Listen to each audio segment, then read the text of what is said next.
मूले कुठारः। एक यथार्थ भक्त परमेश्वर से कहता है, हे भगवान, मैं तेरी पूजा कैसे करूंगा? पुष्प, चंदन तथा जल सब तेरे ही तो हैं। तू ही तो उस दीपक की दीप्ति है जिससे मैं तेरी आरती उतारता हूं। सब कुछ तेरा ही है। जो कुछ तूने मुझे दिया है उसको ही तेरे चरणों में अर्पित कर देना। दीनतम सेवक बने रहने के अतिरिक्त मेरे पास और रास्ता ही क्या है? प्राचीन काल से ही अपने समाज को ईश्वर का जीवंत स्वरूप वर्णित किया गया है।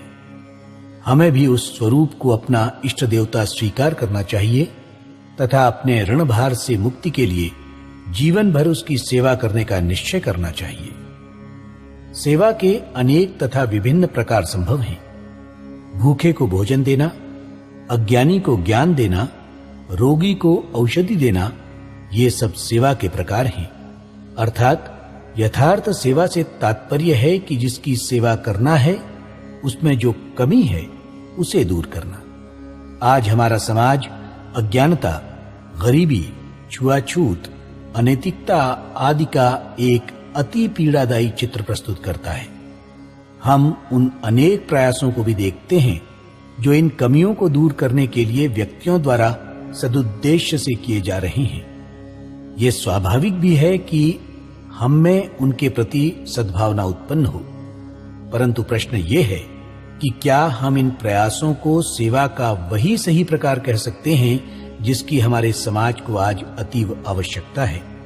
क्या वे हमारे समाज का अंततः स्थायी कल्याण कर सकेंगे? शरीर पर एक के बाद एक उठते हुए फोड़े का उपचार एवं मलहम पट्टी करना व्यर्थ होगा जब रक्त ही दूषित हो गया हो। जब मूल कारण का उपचार किया जाएगा तभी व्याधि दूर होगी।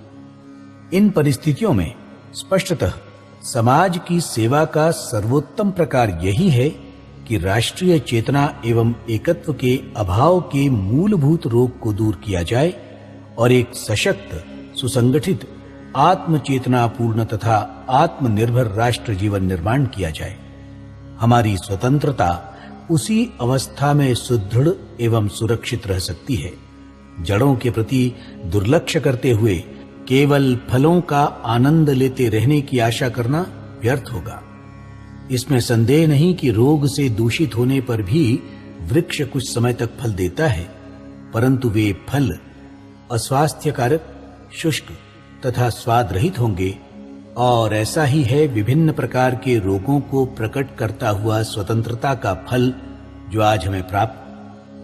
कारण यह है कि राष्ट्रीय जड़ें हमारे समाज के मस्तिष्क एवं हृदय में गहराई तक प्रवेश नहीं कर सकी हैं। यदि हम जड़ों के प्रति दुर्लक्ष्य करते चले जाएंगे तो कुछ समय के पश्चात ये फल भी अदृश्य हो जाएंगे और वृक्ष का सूखा और नंगा तना मात्र ही खड़ा दिखाई देगा। यदि हम जड़ों की चिंता करेंगे तो फल की चिंता करने की आवश्यकता नहीं।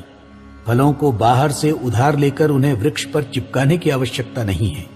इसलिए हमें अपनी राष्ट्रीय जड़ों को गहरे तक ले जाने का प्रयत्न करना चाहिए ताकि हम संसार के सभी तूफानों में स्वतंत्र एवं सीधे खड़े रह सकें।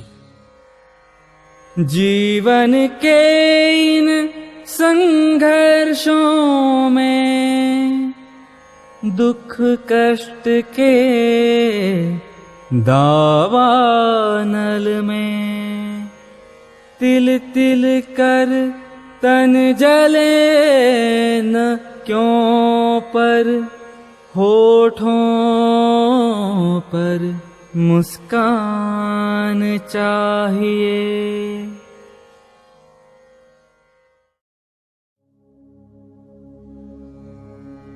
मूले कुठारः। एक यथार्थ भक्त परमेश्वर से कहता है, हे भगवान, मैं तेरी पूजा कैसे करूंगा? पुष्प, चंदन तथा जल सब तेरे ही तो हैं। तू ही तो उस दीपक की दीप्ति है जिससे मैं तेरी आरती उतारता हूं। सब कुछ तेरा ही है। जो कुछ तूने मुझे दिया है उसको ही तेरे चरणों में अर्पित कर देना दीनतम सेवक बने रहने के अतिरिक्त मेरे पास और रास्ता ही क्या है? प्राचीन काल से ही अपने समाज को ईश्वर का जीवंत स्वरूप वर्णित किया गया है। हमें भी उस स्वरूप को अपना इष्ट देवता स्वीकार करना चाहिए तथा अपने ऋण भार से मुक्ति के लिए जीवन भर उसकी सेवा करने का निश्चय करना चाहिए। सेवा के अनेक तथा विभिन्न प्रकार संभव हैं। भूखे को भोजन देना, अज्ञानी को ज्ञान देना, रोगी को औषधि देना, ये सब सेवा के प्रकार हैं। अर्थात यथार्थ सेवा से तात्पर्य है कि जिसकी सेवा करना है उसमें जो कमी है उसे दूर करना। आज हमारा समाज अज्ञानता, गरीबी, छुआछूत, अनैतिकता आदि का एक अति पीड़ादायी चित्र प्रस्तुत करता है। हम उन अनेक प्रयासों को भी देखते हैं जो इन कमियों को दूर करने के लिए व्यक्तियों द्वारा सदुद्देश्य से किए जा रहे हैं।